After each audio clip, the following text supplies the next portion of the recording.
বিজ্ঞানের গবেষণার এক প্রধান অংশ হলো অন্যান্য গ্রহে প্রাণীর অস্তিত্ব খুঁজে বের করা। এ পর্যন্ত অনেকগুলো অভিযান চালানো হয়েছে বিভিন্ন গ্রহ পর্যবেক্ষণে।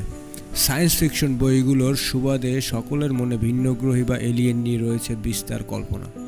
ভাবুন তো একবার, কেমন হবে যদি ভিন্ন গ্রহীদের রাজ্য খুঁজে পান পৃথিবীতেই। একবার হলেও জানতে চাইবেন নিশ্চয়ই সেটি কেমন হয়। হ্যাঁ, আরব সাগরের মাঝে এমন এক দ্বীপ রয়েছে, সেখানে স্বয়ং এলিয়েনদের দেখা না মিললেও ভৌগোলিক পরিবেশ এবং গাছপালার রকম সকমের কারণে তাকে এলিয়েনের দ্বীপ বলা হয়ে থাকে, যেটি কয়েক মিলিয়ন বছর ধরে পরিত্যক্ত এবং মানুষের জ্ঞান সীমার বাইরে ছিল। এটিকে পুনরায় আবিষ্কার করা হয়েছে এবং এখন মানব বসতিও গড়ে উঠেছে এখানে। দ্বীপটির নাম সুকাত্রা। দ্বীপ বললে ভুল বলা হবে, কেননা সুকাত্রা দ্বীপপুঞ্জ আরব সাগরের 4টি দ্বীপের সমন্বয়ে গঠিত, যেগুলোর বেশিরভাগ অংশই পড়েছে ইয়েমেনের ভেতর। 2013 সালে এটিকে একটি প্রদেশ হিসেবে ঘোষণা করা হয়। 3796 বর্গ কিলোমিটার ভূমি বিশিষ্ট এই দ্বীপপুঞ্জ দৈর্ঘ্যে 132 কিলোমিটার এবং প্রস্থে 50 কিলোমিটার। এর রাজধানীর নাম হাদিবু। প্রথম শতকে গ্রিকদের পদচারণ হয়েছিল এই সুকাত্রা দ্বীপমালায়, যা প্রস্তর খণ্ডের প্রাপ্ত ভাষায় ব্যবহার এবং একটি কাঠের চাকতি দেখে ধারণা করা হয়। আরও ধারণা করা হয় 3য় শতকের দিকে এই দ্বীপটি প্রাচীন যুগের ব্যবসায়ের মূল কেন্দ্র ছিল। গ্রিকদের পদচারণায় এই দ্বীপমালার সূচনা হলেও সুকাত্রা নামটি গ্রিক শব্দ নয়, বরং সংস্কৃত শব্দ সুখাদ্রা থেকে এর উৎপত্তি, যার অর্থ সহায়ক বা স্বর্গসুখ প্রদানকারক। 2001 সালে একটি প্রজেক্ট বেলজিয়ামের একদল স্পেলিওলজিস্ট, যারা গুহা বা অন্যান্য বস্তুর গাঠনিক প্রক্রিয়া, বয়স ইত্যাদি ব্যাখ্যা করেন, এই সুকাত্রা দ্বীপে হালাহ নামক একটি গুহার মতো গঠন খুঁজে পান, যেটির গভীরতা মোটামুটি ভালোই। এছাড়াও বেশ কিছু ফলক, পাথর ও প্রত্নতাত্ত্বিক বস্তু খুঁজে পান তারা। পৃথিবীতে গবেষণা করে তারা জানান সেগুলোর 1ম থেকে 6ষ্ঠ শতাব্দীর মধ্যবর্তী কোনো এক সময়ের এবং আরব সাগরে পাড়ি দেবার সময় হয়তো নাবিকেরা দ্বীপে এগুলো ফেলে গিয়েছেন। শুনলে অবাক হতে পারেন, প্রস্তর লেখাগুলোর ভেতর ভারতীয় ব্রাহ্মলিপিও পাওয়া গিয়েছে। সুকাত্রা দ্বীপ সম্পর্কে মার্কো পোলোর বইয়ে উল্লেখ পাওয়া গিয়েছে, the travels of Marco polo. যদিও কোথাও বলা নেই তিনি সেখানে অবস্থান করেছিলেন বা গিয়েছিলেন, কিন্তু দ্বীপটি সম্পর্কে পোলো জানিয়েছেন। এলিয়েনের দ্বীপ বলার কারণ বুঝতে হলে জানতে হবে এখানকার গাছপালাগুলো সম্পর্কে। এই দ্বীপের বেশিরভাগ উদ্ভিদই স্থানীয়, পৃথিবীর কোথাও এগুলোর দেখা মেলে না। এই স্থানীয় উদ্ভিদগুলোর গঠন এতটাই অদ্ভুত যে আপনি অবাক না হয়ে পারবেন না। 1990 সালে জাতিসংঘের জীববিজ্ঞানীগণ জরিপ করে প্রায় 700 প্রজাতির স্থানীয় উদ্ভিদ পেয়েছেন সারা পৃথিবীতে। আর সুকাত্রা দ্বীপে 825 প্রজাতির উদ্ভিদের মধ্যে 360টি প্রজাতি স্থানীয়, অর্থাৎ প্রায় 37% উদ্ভিদ আপনি পৃথিবীর অন্য কোথাও দেখতে পাবেন না। 2004 সালে IUCN এর লাল তালিকায় সুকাত্রার 3টি অতি বিপন্ন এবং 27টি বিপন্ন উদ্ভিদের নাম রয়েছে। এই দ্বীপের সবচেয়ে অদ্ভুত গাছ হলো ড্রাগন ব্লাড ট্রি। হঠাৎ করে দেখলে ভয় পেয়ে যেতে পারেন বৃহৎ আকৃতির ব্যাঙের ছাতা ভেবে।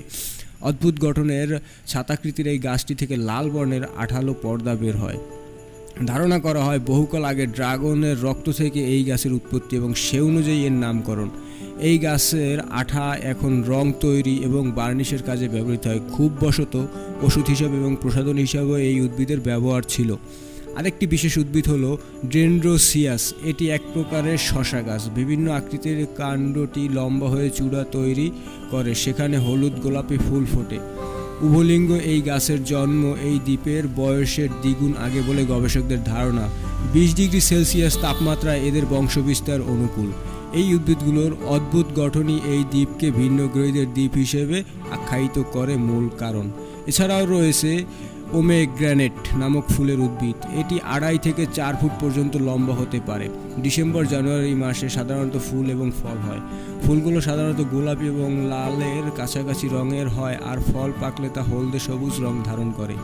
এই গাছের কাঠ খুবই শক্ত এবং ছোটখাটো আসবাবপত্র তৈরিতে ব্যবহৃত হয়। এই গাছটি সুকাত্রার বিশেষ উদ্ভিদ হলেও হাওয়াইতে এর চাষের চেষ্টা চলছে। মোট 31 প্রজাতির প্রাণী দেখা মিলবে এই দ্বীপে, যার 94% অর্থাৎ 29টি প্রজাতি স্থানীয়, যেগুলো দেখা অন্য কোথাও মিলবে না।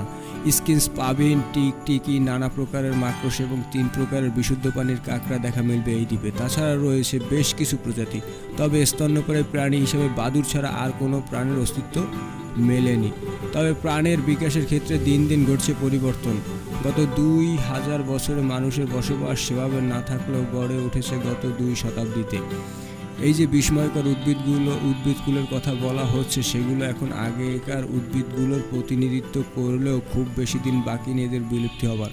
বড় বড় কুমির ও টিকটিকির আবির্ভাব হয়েছে এবং স্থানীয় বিশেষ বৈশিষ্ট্যসম্পন্ন প্রাণীগুলো বিলুপ্তির পথে।